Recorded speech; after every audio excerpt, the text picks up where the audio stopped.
다 각각 집으로 돌아가고 예수는 감난산으로 가시니라. 아침에 다시 성전으로 들어오시니 백성이 다 나오는지라. 앉으사 그들을 가르치시더니 서기관들과 바리새인들이 음행 중에 잡힌 여자를 끌고 와서 가운데 세우고 예수께 말하되 선생이여 이 여자가 간음하다가 현장에서 잡혔나이다. 모세는 율법에 이러한 여자들 돌로 치라 명하였거니와 선생은 어떻게 말하겠나이까? 그들이 이렇게 말함은 고발할 조건을 얻고자 하여 예수를 시험함이로라. 예수께서 몸을 굽히사 손가락으로 땅에 쓰시니 그들이 묻기를 마지 아니하는지라. 이에 일어나 이르시되 너희 중에 죄 없는 자가 먼저 돌로 치라 하시고 다시 몸을 굽혀 손가락으로 땅에 쓰시니 그들이 이 말씀을 듣고 양심의 가책을 느껴 어른으로 시작하여 젊은이까지 하나씩 하나씩 나가고 오직 예수와 그 가운데 섰는 여자만 남았더라. 예수께서 일어나서 여자 외에 아무도 없는 것을 보시고 이르시되 여자여 너를 고발하던 그들이 어디 있느냐? 너를 정죄한 자가 없느냐? 대답하되 주여 없나이다. 예수께서 이르시되 나도 너를 정죄하지 아니하노니 가서 다시는 죄를 범하지 말라 하시니라. 아멘. 우리는 이번에는 우리 입술로 한번 교독하며 나가겠습니다.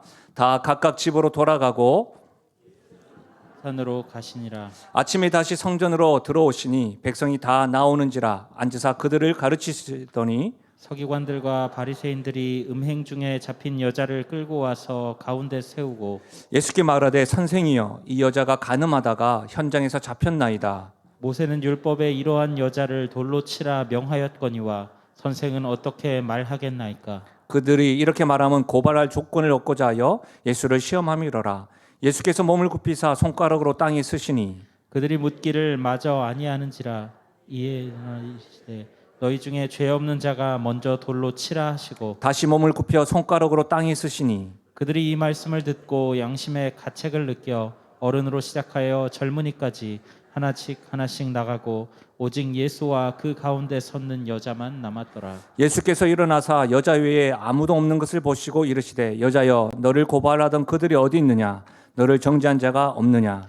대답하되 주여 없나이다. 예수께서 이르시되 나도 너를 정죄하지 아니하노니 가서 다시는 죄를 범하지 말라 하시니라. 아멘. 전 본문의 말씀을 가지고 고발과 정죄의 삶에서 벗어나라.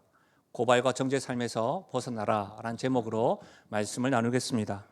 최근에 제가 만나 뵀던 한 믿음의 선배님과 대화를 나누면서 잘 지내시나요? 라고 했더니 잘 지낸다고 하시면서 대뜸 이런 말씀을 하셨습니다. 요즘 제가 목사님 TV를 보지 않습니다. 특히 뉴스를 보지 않아요. 제가 그 이유가 무엇입니까? 라고 했더니 아니 서로 고발하고 말이죠. 정죄하고 싸우기만 하는 그러니까 머리가 아파요. 불편해요. 라고 하시더라고요. 옳고 그름이 없습니다. 그냥 모의와 계략이 난무하고 어떤 방법을 사용해서라도 상대방을 죽여야 내가 산다. 그런 비난과 폭언과 살이가 가득한 요즘이 사실 우리 대한민국의 현실입니다. 참 아프죠. 여러분들도 요즘에 뉴스를 보는 것이 어떻습니까? 그런데 말입니다. 만약에 이런 이야기가 뉴스나 정치하는 사람들만의 이야기가 아니라 만약 나의 이야기라면요. 만약 그와 같은 일들이 우리 가정의 소리라면요. 우리의 삶에서 고발과 정죄가 끊이지 않고 옳고 그름은 상관없이 그냥 나를 죽이기 위해서 폭행을 가하고 비난을 하고 계략이 계속되어지는 끝나지 않는 이야기라고 한다면 여러분 어떠실 것 같으세요? 나의 삶의 중심이 기쁨과 즐거움은 찾을 수가 없고 늘 이렇게 살이에 있어서 두렵고 떨리는 마음. 그런 하루라면 혹 여러분은 그 삶에서 벗어나고 싶지는 않으십니까? 오늘 우리가 살펴보고 주목하는 말씀에는 고발과 정죄가 가득한 삶에서 벗어난 한 여인의 이야기가 기록되어져 있습니다. 성경의 주제나 이야기 중에서 신앙생활을 하지 않더라도 많이 알려진 이야기가 있죠. 가령 노아 홍수, 또 홍수와 갈라지는 홍수 사건도 있겠죠. 다윗과 골리앗의 전투의 상황도 있겠고요. 솔로몬 왕의 지혜로운 재판 이야기도 많이 알려져 있습니다. 요한복음에서 배웠던 것과 같이 오병이어 사건도 그러하고요. 또 우리 오늘 살펴보고 있는 간음한 여인의 이야기가 바로 그러합니다. 특히 오늘 말씀에서 예수님께서 너희 중에 죄 없는 자가 돌로 치라고 하는 이 말씀은요, 영화나 드라마나 소설이나 여러 방면에서 인용되고 적용되어진 말씀입니다. 근데 여러분, 대부분 오늘 이 본문의 말씀을 신약 학자들은요, 요한복음이 처음 쓰여졌을 때가 아니라 수세기 후에 이 내용은 추가되었다라고 주장을 합니다. 그러면서 여러분 성경책을 가만 보시면 7장 53절과 8장 11절에 보면 대괄호가 있습니다. 제가 누누이 말씀드리지만 대괄호가 있는 성경이 좋은 성경입니다. 아시겠죠? 네. 그러나 저는요, 오늘 사건은 굉장히 중요한 사건이라고 생각합니다. 어떤 분들은 설교집을 보면 이 부분을 설교를 하지 않았습니다. 그렇게 생각하기 때문입니다.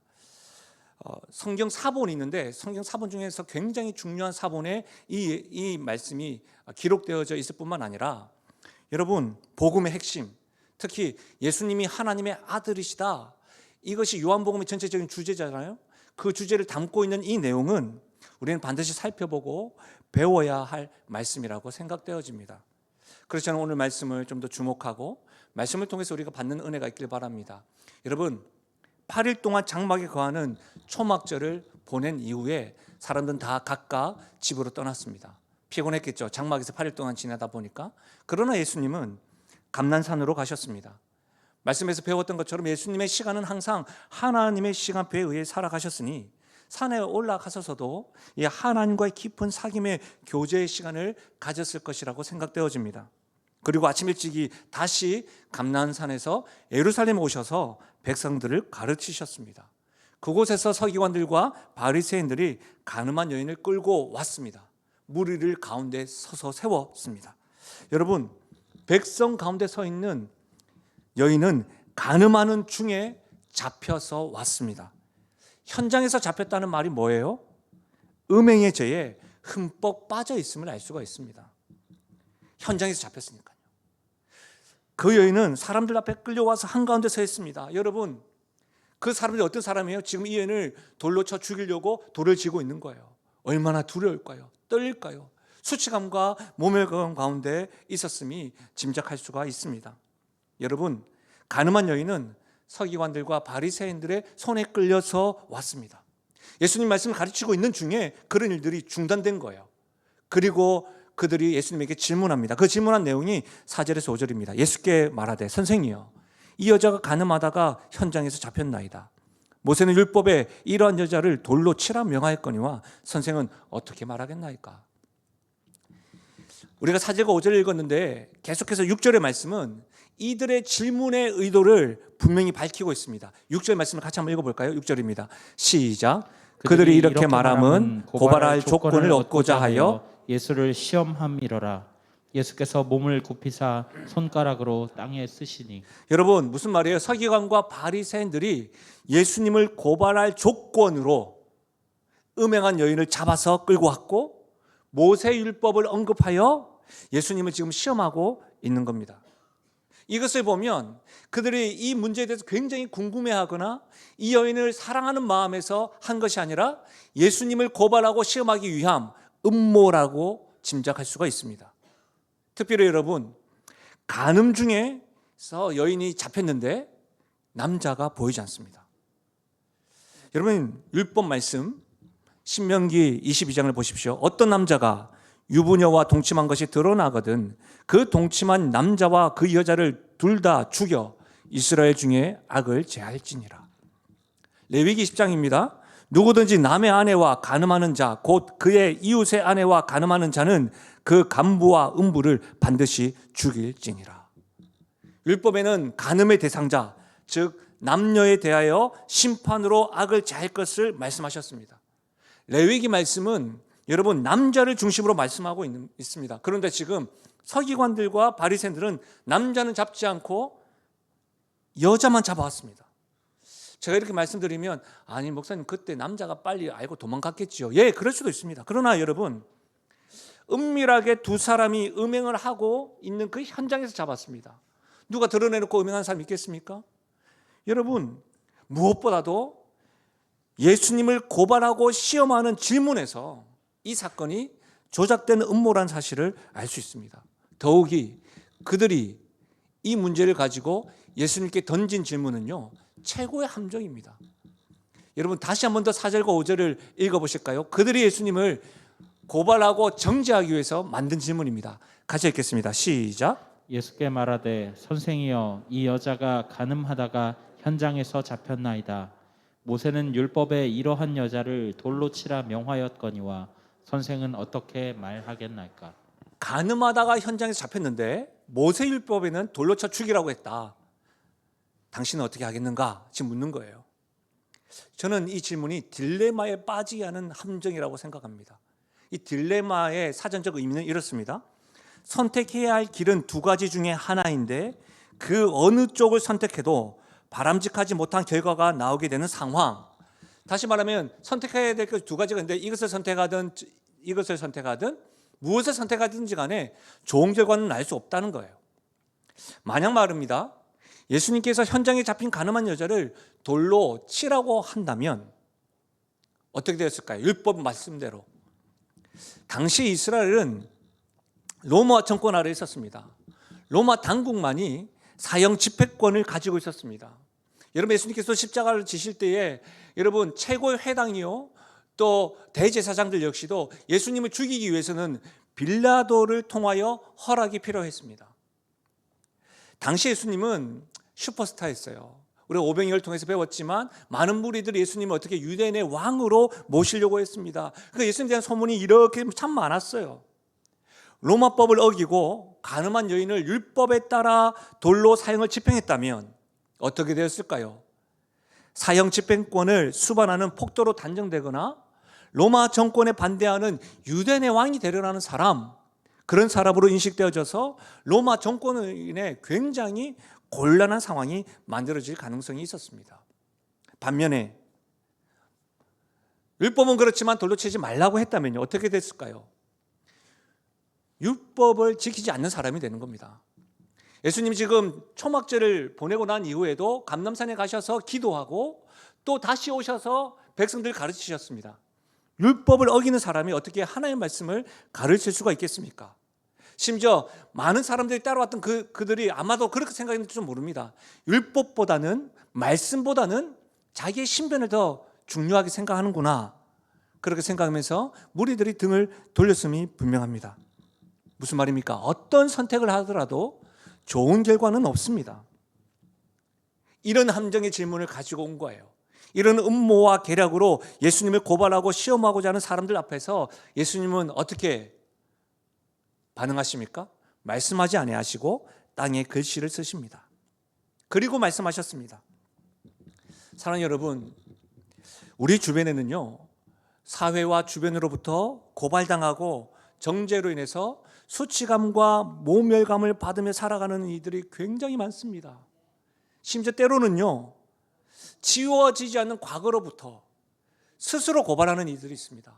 스스로 정죄하는 삶에서 벗어나지 못해서 죽는 것이 사는 것보다 더 낫습니다라고 신음하는 성도들도 굉장히 많습니다. 사랑하는 여러분, 고발과 정죄 삶을 벗어나는 삶이야말로 참 자유의 삶입니다. 참 은혜의 삶입니다. 우리가 배웠던 요한복음 4장에 보면 사마리아 여인 기억나십니까? 그 여인은 자신의 선택과는 관계없이 사마리아인이 되었습니다. 그 이후로 주변인들에게 고발당했습니다. 남편이 5 있었으나 외면당하고 버림을 받았습니다.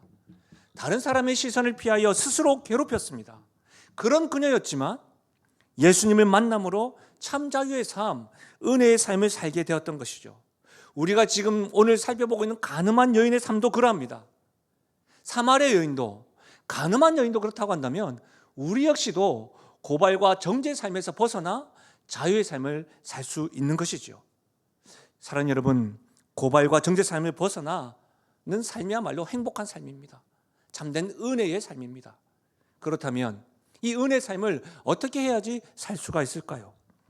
말씀은 우리들에게 고발과 정죄의 삶을 벗어나 은혜의 삶을 살아갈 수 있는 길을 보여줍니다. 오늘 보여주시는 이 길에 순종하고 동행함으로 은혜의 삶을 살아가시는 우리 모두가 되기를 예수님의 이름으로 축복합니다. 첫 번째로 은혜의 삶을 살아가는 비결은요, 하나님 앞에 죄인임을 깨달아야 합니다. 여러분, 성경은 모든 사람이 죄인이라고 합니다. 제가 한번 소개한 책이 있는데요. 존 버년의 철로역정이라는 책에 보면 죄인된 사람의 모습을 멸망의 도시에서 살아가면서 짊어지고 있는 그 죄의 무거운 짐을 스스로 벗어버릴 수 있나 여행하며 지혜자도 만나고 방법을 찾아 헤매이는 그 역경, 그 여행의 길을 철로역정이라고 소개하고 있습니다. 그런데 여러분, 사람들은 책에서나 성경에서 지적하는 그 오늘날 우리가 살아가는 죄인된 모습, 죄에 대한 지적을 듣기를 싫어합니다. 인정하지 않습니다.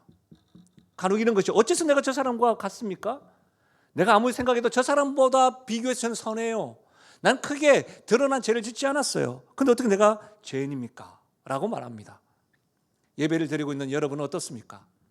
여러분은 성경에서 지적하신 대로 죄인이십니까? 아니면 다른 사람과 비교해 볼 때 도덕적으로 여러분은 의인이십니까? 오늘 말씀은 죄인의 모습과 죄인된 모습을 우리에게 밝혀 보여주고 있습니다. 먼저 여러분, 현장에서 잡힌 가늠한 여인의 모습을 보십시오. 그녀는 현장에서 들켰습니다.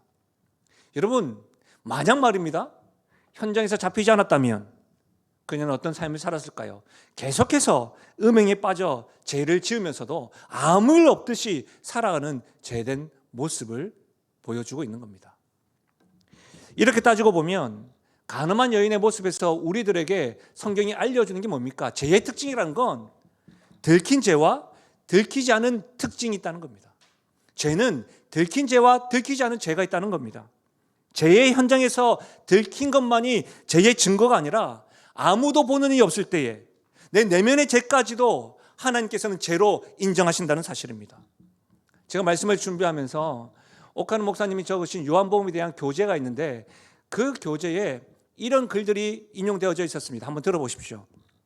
존 업다이크라고 하는 유명한 언론인이 말했습니다. 마음에서 이렇게 끓어오르는 간음은 신경계의 즐거움이다.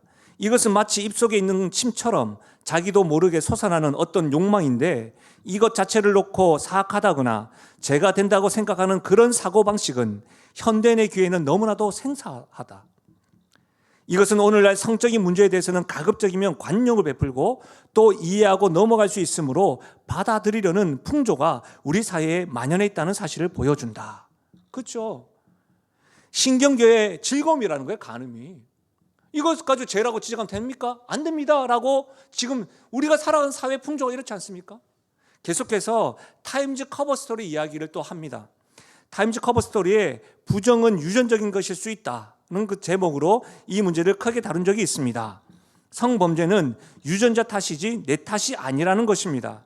우리 몸이 유전적으로 그런 죄를 범할 수 있도록 프로그램화되어 있는데 그런 생각과 행동을 하는 것을 놓고 죄라고 단정하면 안 된다는 것입니다. 이런 사고가 많은 지성인들과 젊은이들 세계를 지배하고 있습니다. 이런 사상은 성경의 진리를 뿌리부터 흔들어 놓으려는 사탄의 계략이 아닐 수 없습니다. 여러분, 저는 사회와 우리의 가치에 팽배해 있는 죄에 대한 무감각, 합리화, 사탄의 전략을 굉장히 잘 드러낸 이야기라고 생각되어집니다. 존 옵다이커의 그 말이나 아무리 주목받는 타임즈라고 할지라도 그 말은 잘못됐다는 거예요. 왜요? 소돔과 고모라의 악독, 특히 그 성적인 타락이 크고 심히 무거움에도 불구하고 그들이 전혀 깨닫지 못한 바와 다를 바가 없어 보입니다. 사랑하는 여러분, 들키지 않는 죄의 자리에 혹 반복해서 거하십니까? 그 자리에 있으십니까? 그때 깨달음이 있어야 됩니다. 아, 내가 이것이 하나님 앞에 죄구나. 내가 하나님 앞에 지금 죄를 범하고 있는 것이구나.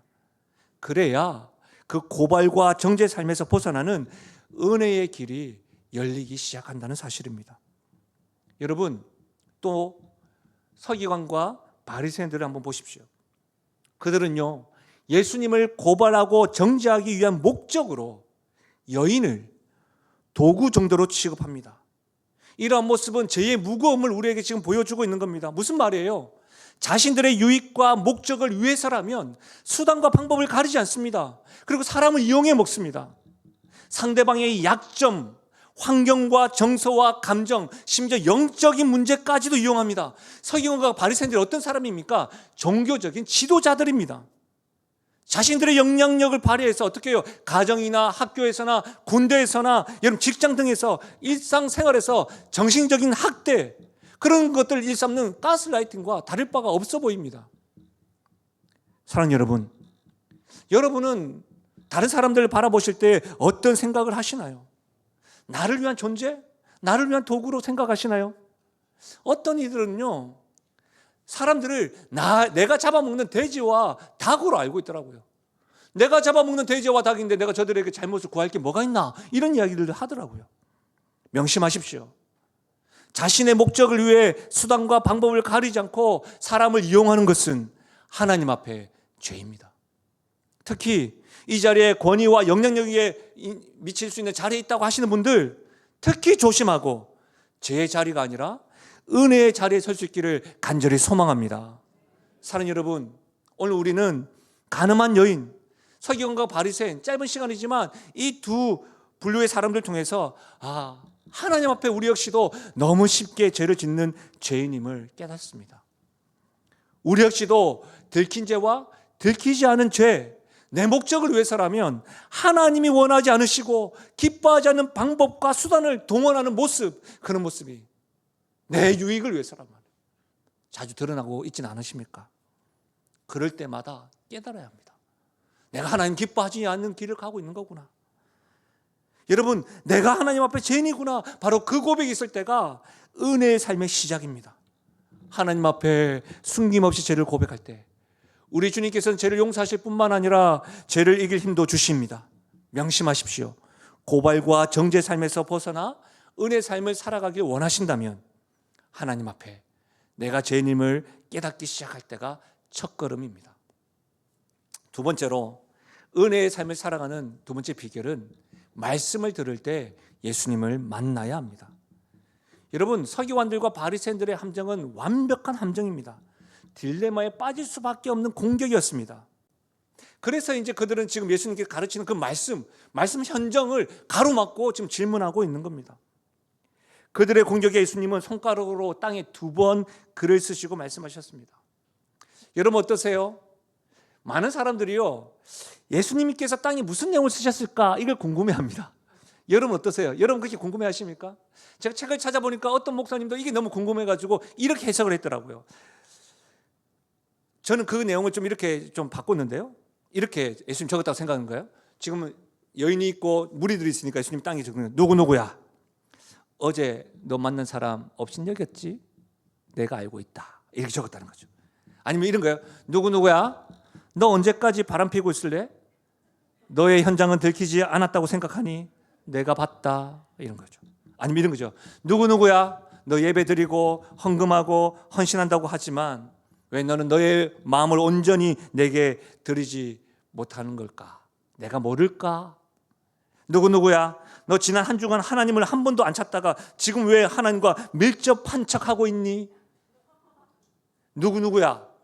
너 혼자 있을 때 뭘 보는지 뭘 생각하는지 내가 모를 줄 아니? 뭐 이런 거 있잖아요. 그런 글들을 예수님 적으셔가지고 보고는 엄마야 하고 다 돌을 던지고 다 갔다는 거예요. 여러분 저는 굉장히 그럴듯합니다. 이분이 굉장히 유명하신 분이기 때문에 이분의 말이 그럴듯한데요. 과연요? 심지어 여러분 제가 알고 있는 작곡가이자 작사가인 마이클 카드라고 하는 분이 있는데 그 부분은 그의 책에서 예수님이 쓰신 글의 내용이 아니라 행동에 주목합니다.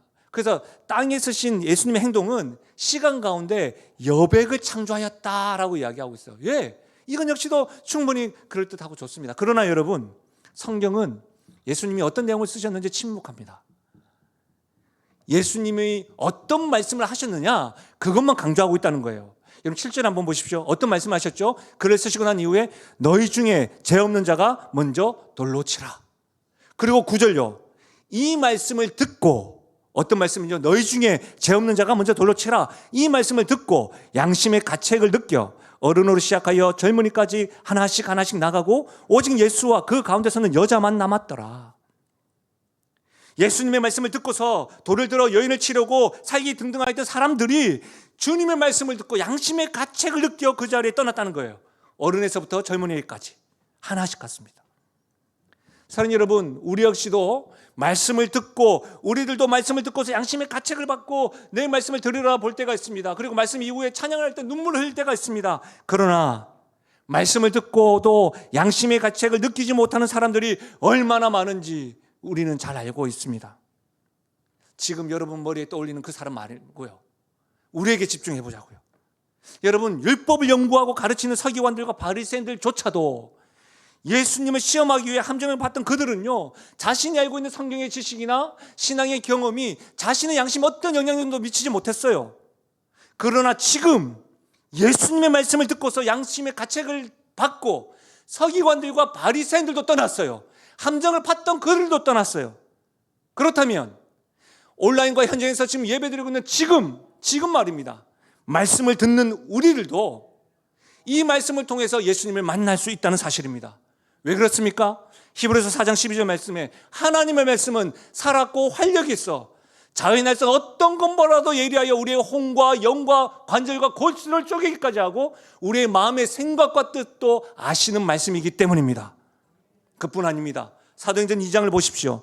그들이 이 말을 듣고 설교 말씀을 듣고 마음에 찔려 베드로와 다른 성도들에게 이르되 형제들아 우리가 어찌할꼬 하나님 말씀을 듣고 마음에 찔려. 사랑하는 여러분, 지금도 하나님의 말씀이 들리는 곳이면 누구든지 양심이 반응하고 움직이게 됨을 믿으시기 바랍니다. 그렇기 때문에 우리는 어떻게든 전도하러 나가는 겁니다. 어떻게든 여러분, 내가 복음에 대한 훈련을 받지 못한다 할지라도 교회로 드리고 카페를 열고 여러 가지 모양으로 선교하고 전도함으로 그들에게 말씀을 들리게 하는 것입니다. 그때에 여러분 마음에 찔리게 됩니다. 양심의 가책이 되게 합니다. 주님을 찾게 됩니다. 저는 오늘 온라인과 현장에서 하나님의 말씀을 듣는 모든 이들이 예수님을 만나서 죄를 회개하고 주님께 돌아옴으로 고발과 정죄의 삶을 벗어나 은혜의 삶을 살아가시기를 주님의 이름으로 축복합니다. 여러분, 저는 한국 교회를 대표하는 대형교회 메가처치에 10년간 섬겼습니다. 그리고 큰 교회, 일반적으로 우리 교회와 1000명 이상 되는 교회, 그런 교회에서도 10년을 섬겼습니다. 그래서 제가 분명히 알고 있는 것 중에 하나가 있습니다. 대형교회의 역할이 있습니다. 대형교회가 나쁜 것이 아닙니다. 대형교회가 하는 일들이 얼마나 많은지 모릅니다. 그 역할들이 있습니다. 한국교회와 또 교계와 이 사회를 사는 역할들이 있습니다. 저도 하나님께서 허락만 하신다면 우리 영신교회가 그와 같은 일을 감당하면 참 좋겠다는 생각도 합니다. 그런데 여러분, 오늘날 성도들이 대형교회, 메가처치에 가는 이유들을 아십니까? 프로그램이 좋아서 갑니다. 이해가 됩니다. 여러분, 넓은 주차장이 있습니다. 말씀도 다 좋아요. 그러니까 가는 교회가 많습니다. 예, 그런 이유들을 들으면 저도 이해가 됩니다. 그런데요, 안타까운 이유가 있습니다. 그게 뭔지 아세요? 익명성을 띠기 위해서 하는 겁니다. 무슨 말이에요? 아무도 모르게 자신을 숨길 수 있기 때문에. 여러분, 우리 교회 같은 정도의 규모는요, 숟가락과 젓가락도 합니다. 그러니까 말하기가 좀 두려운 거예요. 작은 교회만 하면 다 알아요. 그러나 여러분, 그렇게 대형 교회는요, 그렇게 자신을 드러내지 않고요, 크게 헌신하고 봉사하지 않고요, 좋은 시스템과 서비스를 받고 있기 때문에 가는 겁니다. 사랑하는 여러분, 그러나 그거 아십니까? 주님의 말씀에는 숨을 수가 없습니다. 현장에서 가늠한 여자의 죄는 비난받아 마땅합니다. 그러나 놀라운 것이 뭐예요? 서기관들과 바리새인들조차도, 심지어 기세 등등에서 돌을 들고 있는 그 무리들조차도 여러분 지금 다 말씀을 듣고 떠났습니다. 무슨 말이에요? 모든 사람이 지금 죄에 오염되어 있는 상황입니다. 제가 이미 보편화되어져 있습니다. 이미 죄의 노예가 되어져 있는 거예요. 현장에서 여전히 죄에 물들어 살아가고 있습니다. 돌을 들고요, 죄를 지고 자기도 같은 죄를 졌음에도 불구하고 돌을 들고 정죄하려고 서 있던 거예요. 그래서 그 현장에 죄 없는 자가 돌로 치라고 하는 주님 말씀을 들을 때 하나님 앞에서 죄인임을 깨닫게 된 거예요. 도저히 주님 앞에서 자신이 죄인임을 숨길 수가 없었던 겁니다. 말씀을 들을 때 여러분은 어떤 예수님을 만나야 됩니까? 우리의 죄를 긍휼히 여기시고 사랑하시는 예수님을 만나야 합니다. 말씀을 들을 때 분명히 예수님을 만날 수 있는데 우리의 죄를 긍휼히 여기시고 사랑하시는 예수님. 사랑하는 여러분, 오늘 10절과 11절 다시 한번 더 읽어볼까요? 10절과 11절입니다. 같이 읽겠습니다. 시작. 예수께서 일어나사 여자 외에 아무도 없는 것을 보시고 이르시되 여자여 너를 고발하던 그들이 어디 있느냐 너를 정죄한 자가 없느냐 대답하되 주여 없나이다. 예수께서 이르시되 나도 너를 정죄하지 아니하노니 가서 다시는 죄를 범하지 말라 하시니라. 여러분, 예수님은 죄를 정죄하러 오신 분이 아닙니다. 죄에 빠진 우리들을 긍휼히 여기시고 사랑하시어 구원하러 오셨습니다. 여러분, 그것 아십니까? 서기관들과 바리새인들이 예수님께 한 질문은 굉장히 어려운 딜레마의 시험입니다. 둘 중에 어느 쪽을 선택해도 좋은 결과를 내지 못하는 상황입니다. 그런데요, 하나님께서도 이런 선택에 봉착하셨습니다. 하나님의 말씀은 죄의 삭은 사망이라고 했습니다. 죄를 지은 인간은 심판을 받아야 합니다. 그게 공정합니다. 당신께서 하신 말씀에 만약에 어길 경우에는 공의의 하나님이 될 수가 없습니다. 그래서 그 하나님께서 선택하시고 결정하신 것이 무엇입니까? 우리를 대신하여 아들을 심판받도록 선택하신 것입니다. 이것이 하나님의 선택입니다. 들어보십시오. 하나님이 세상을 이처럼 사랑하사 독생자를 주셨으니 이는 그를 믿는 자마다 멸망하지 않고 영생을 얻게 하려 하심이라. 하나님이 그 아들을 세상에 보내신 것은 세상을 심판하려 하심이 아니요 그로 말미암아 세상이 구원을 받게 하려 하심이라. 사랑하는 여러분, 우리는 하나님의 말씀을 들을 때마다 우리의 죄를 긍휼히 여기시고 우리가 받아야 될 심판을 대신 받으신 예수님을 만나야 합니다. 말씀을 들을 때마다 사랑하는 이여, 너가 범한 죄는 결코 용서받지 못할 죄다. 하나님은 너 같은 사람들을 돌로 쳐서 죽이라고 하셨다. 그러나 내가 너를 대신하여 돌을 맞겠다. 내가 너의 죄의 짐을 지고 십자가에 못 박혀 죽겠다. 그러니 안심해라. 그러니 두려워 마라. 내가 너를 사랑하고 내가 너를 정죄하지 않는다. 내가 너를 용서한다. 말씀을 들을 때마다 이 죄를 긍휼히 여기시고 사랑하시는 이 예수님을 만나실 있기를 바랍니다.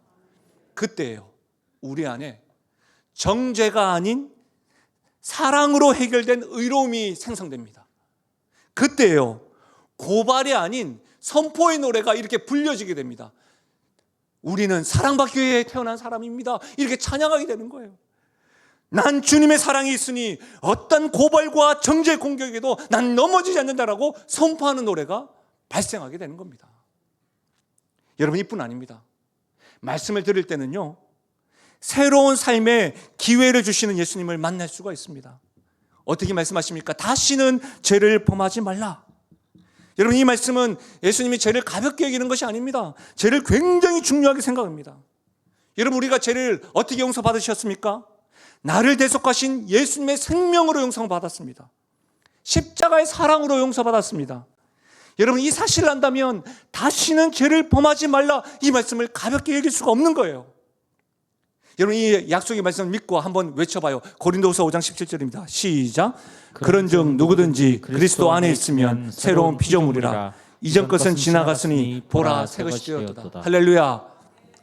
우리 세상과 주변과 특히 마귀는요, 매번 고발하고 정죄하고 그것을 반복합니다. 왜요? 매번 우리를 주눅들게 합니다. 성도로서 신앙의 양심을 흔들어 놓습니다. 그러나 지난주에 말씀드렸던 것처럼 주님께서는 성령 하나님을 통해서 매번 우리에게 반복해서 말씀하십니다. 누구든지 그리스도 안에 있으면 새로운 피조물이라. 이전 것은 지나갔으니 보라 새 것이 되었도다. 누구든지 그리스도 안에 있으면 새로운 피조물이라. 옛 것은 지나갔다. 우리 모두가 하나님의 자녀다. 이 음성을 들을 수 있기를 바랍니다. 사랑하는 여러분, 우리가 하나님 앞에서 죄를 깨닫고 회개할 때 주님은 우리의 죄를 용서해 주십니다. 그러나 반드시 기억하십시오. 하나님의 용서하심은 조건이 있습니다. 그 조건은 나를 위해 십자가에서 죽으신 예수님이 조건입니다. 그 조건이 충족되어서 우리는 하나님의 무한한 용서를 받고 있는 겁니다. 그러니 이 은혜의 복음을 오해하지 마십시오. 이 은혜의 복음을 악용하지 마십시오. 이 은혜의 복음을 가볍게 여기지 마십시오. 말씀을 들을 때에 은혜로 우리에게 새로운 삶의 기회를 주시는 그 예수님을 만나시기를 예수님의 이름으로 간절히 축복합니다. 말씀을 마무리하겠습니다. 제가 이번 한 주간 이전에 보았던 드라마를 다시 반복해서 보았는데 그 드라마의 제목이 이태원 클라스입니다. 저도 말씀과 기도를 하지만 드라마도 봅니다. 근데 이태원 클래스 볼 때에 그 원칙을 세우려고 하는 사장이 있고 정말 가까이 있는 그 매니저가 한 번만 변칙을 사용해서 이것을 돌파하자 이렇게 제안을 할 때 그 사장이 하는 대사입니다. 지금 한 번, 지금만 한 번, 마지막 한 번, 또 한 번. 순간은 편하겠지. 그러나 그 한 번으로 사람은 변하는 거야. 그 대사를 딱 듣는 순간요, 믿음으로 살아갈 때 세상에 죄가 보편화된 세상, 이 세상 우리가 살아가잖아요. 그때 이번 한 번만, 마지막 한 번만, 또 한 번만 하나님을 등지고 하나님 기뻐하지 않고 들키지 않고 내 유익과 목적을 이용하면 안 될까? 그 순간 편하겠죠. 나만 그런 것이 아니라 다 그런데 뭐. 그럴 때마다 그 한 번의 결정과 선택이 죄의 습관이 되어서 우리에게 구축됩니다. 제가 당연시되는 모습으로 살아가게 되는 겁니다. 명심하십시오. 우리는 하나님 앞에 죄인이지만 그분의 긍휼로 하심과 사랑으로 죄인이 아닌 하나님의 자녀로 살아갈 수 있는 겁니다. 명심하십시오. 대가 없는 자유는 없습니다. 대가 없는 은혜도 없습니다. 우리가 죄를 용서받을 수 있는 것도 예수님의 십자가의 죽으심 때문이요, 우리가 고발과 정죄의 삶에서 벗어나 은혜의 삶을 살아갈 수 있는 것도 나를 정죄하지 않고 나를 긍휼히 여기시는 그 사랑의 예수님, 그분이 우리의 길이고 진리요 생명이 되시는 겁니다. 그분과 함께 은혜의 삶을 살아가십시다. 그분과 함께 참 자유의 삶을 살아가는 우리 모든 성도가 되시기를 예수님의 이름으로 축원합니다. 우리 이 말씀을 생각하시면서 찬양하며 나가실까요? 6월절 어린 양의 피로 나의 삶의 문이 열렸네. 저둠의 권세는 힘이 없네. 주 보혈의 능력으로 원수가 날 정죄할 때에도 난 의롭게 설 수 있네. 난 더 이상 정죄함 없네. 우리는요, 난 주보혈 아래, 난 주보혈 아래 있네. 난 주보혈 아래 있네. 그 피로 내 제사했네. 하나님의 긍휼 날 거룩해 하시었네. 난 주보혈 아래 있네. 난 원수의 어떠한 공격에도 더 이상 넘어지지 않네. 우리 다 함께 일어나서 찬양하실까요? 6월절의 어린 양의 6월절 어린 양의 피로 내 삶의 문이 열렸네. 저둠의 권세는 이미 주보혈의 능력으로 주보혈의 능력으로 원수가 날 정죄할 때도 원수가 선포하며 노래하며 나아가십시다. 난 의롭게 살 수 있네. 난 의롭게 설 수 있네. 아멘.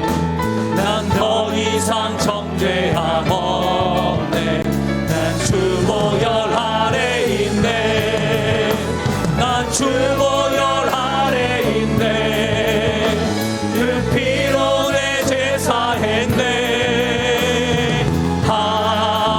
하나님의 긍휼 날 거룩해 하시었네. 난 주보혈 아래 있네. 난 원수의 어떠한 공격에도 더 이상 넘어지지 않네. 우리 믿음의 몸으로 선포하며 나아가실까요? 난 주보혈 아래 있네. 난 주보혈 아래 아멘.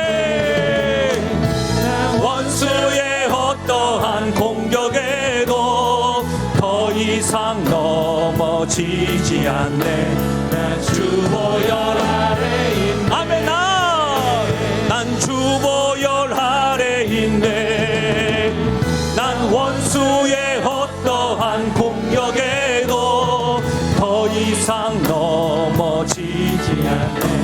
난 주보혈하네.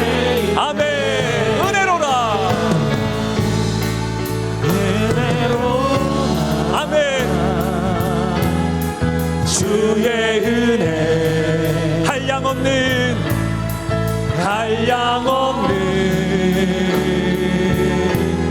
주의 은혜 은혜로다. 주의 은혜 변함없는 신실하신. 우리 마지막으로 주 앞에 선포하며 나가십시다. 은혜로다. 주의 은혜 은혜로다. 주의 은혜 한량없는 주의 은혜 은혜로다. 주의 은혜 변함없는 신실하신 주의 은혜 변함없는 신실하신 주. 우리 마지막으로 변함없는 신실하신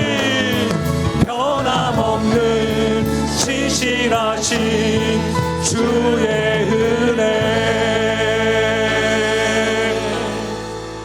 사랑하는 여러분, 우리도 때때로 들킨 죄로, 들키지 않는 죄로 나의 유익을 위하여 하나님이 기뻐하시는 길보다는 제 길을 걸을 때가 있습니다. 우리는 하나님 앞에 죄인인 것이죠. 그것을 깨달아야 합니다. 그것을 인식할 때에 구원자 하나님을 향하여 돌아갈 수가 있는 것이죠. 말씀을 들을 때마다 우리의 죄를 긍휼히 여겨주시고 사랑하시는 주님을 만나십시다. 그 십자가의 사랑의 조건, 그 사랑을 알고 다시는 죄의 범죄의 길을 가지 않겠노라고 결단하십시다. 또 넘어지겠지요. 그러나 우리 앞에 세워진 십자가의 길을 붙잡고 나아가는 우리가 되십시다. 오늘은 제가 기도하겠습니다. 좋으신 하나님 아버지, 참 감사함을 드립니다. 가늠한 여인과 서기관들과 바리새인들, 돌을 들고 사형 집행을 하려고 하는 많은 무리들, 그들의 모습에서 우리의 모습을 봅니다. 들킨 죄와 들키지 않은 죄로 나의 목적과 유익을 위해서 수단과 방법을 가리지 않는 모습으로 늘 하나님 앞에 기뻐하시기보다는 하나님이 싫어하시는 죄의 길을 향하여 달려가고 있는 우리의 모습을 봅니다. 주님, 그럴 때마다 우리 안에 계시는 성령께서 깨우쳐 주셔서 하나님 앞에 우리가 죄인임을 깨닫게 하시고 죄인된 우리를 구원하실 우리 하나님을 향하여 얼굴빛을 돌리며 회개하며 나가는 은혜가 있게 하여 주옵소서. 반복적인 죄의 습관 속에서 성령이여 건져주시고 우리를 긍휼히 여겨 주시옵소서. 다시는 죄를 범하지 말라. 내가 너를 정죄하지 아니하노니 주님께 용서함 받고 긍휼함 받은 그 사랑이 어떠한 대가를 지불한 사랑인지를 알아 다시는 죄를 범치 않겠노라고 결단하며 달려가며 성도의 삶을 살아가는 우리 성도가, 우리 가정이 사랑하는 영신교회가 되게 하여 주옵소서. 그렇게 역사하실 하나님을 찬양하고 예수님의 이름으로 기도하옵나이다. 아멘. 우리 함께 선포하겠습니다. 나는 하나님으로부터 부름받은 하나님의 자녀입니다. 우리는 세상으로 보냄받은 그리스도의 제자입니다. 아멘. 봉사자들은 식당에서 식사 한번 해보시고 어떻게 하는지 경험해 주시고 피드백을 해주시고요. 또 1층 카페가 지금 다듬어지고 있는데 같이 또 누리시면 되겠습니다. 한 주간도 승리하십시오. 한 주간도 은혜의 삶을 사십시오. 하나님의 복을 받겠습니다.